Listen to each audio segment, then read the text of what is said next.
ఏ బిడ్డ చదువుకు దూరం కాకూడదనే సంకల్పంతో అర్హులైన 67,47,190 విద్యార్థులకు 10,120 కోట్ల రూపాయల ఆర్థిక సహాయాన్ని అందిస్తూ ఇచ్చిన హామీని రెండో ఏడాదిలోనూ నిలబెట్టుకుంటూ తల్లికి వందనం పథకం ద్వారా పిల్లల కలలను సాకారం చేస్తోంది కూటమి ప్రభుత్వం.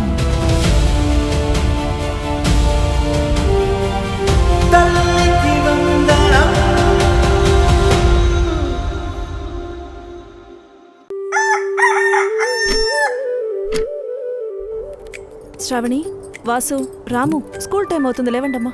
లే అమ్మా, వచ్చే వారం స్కూల్లో సైన్స్ ఎగ్జిబిషన్ ఉంది. దానికోసం కొన్ని సామాన్లు కావాలి. తీసుకుందాం లేవే. నాన్న, మా టీచర్ నన్ను స్టేట్ లెవెల్ టాలెంట్ టెస్ట్ కి సెలెక్ట్ చేశారు.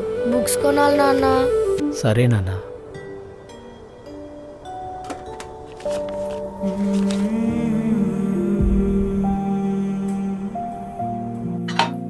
మనం ఎంత కష్టపడినా పర్లేదు లక్ష్మి, కానీ మన పిల్లల్ని మాత్రం బాగా చదివించుకోవాలి.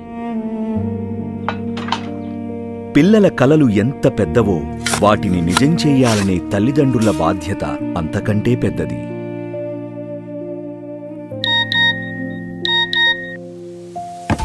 ఇంట్లో ఎంతమంది పిల్లలు చదువుకుంటే అంతమందికి ఏడాదికి 15,000 రూపాయలు నేరుగా తల్లి ఖాతాలో జమ చేస్తూ గౌరవ ముఖ్యమంత్రి శ్రీ నారా చంద్రబాబు నాయుడు గారి నాయకత్వంలో ఇచ్చిన హామీని రెండో ఏడాదిలోనూ నిలబెట్టుకుంటూ 67,47,190 విద్యార్థులకు 10,120 కోట్ల ఆర్థిక సహాయాన్ని అందిస్తూ తల్లికి వందనం పథకం ద్వారా పిల్లల కలలను సాకారం చేస్తుంది కూటమి ప్రభుత్వం. నేను పెద్ద అయ్యాక డాక్టర్ అవుతాను నాన్న.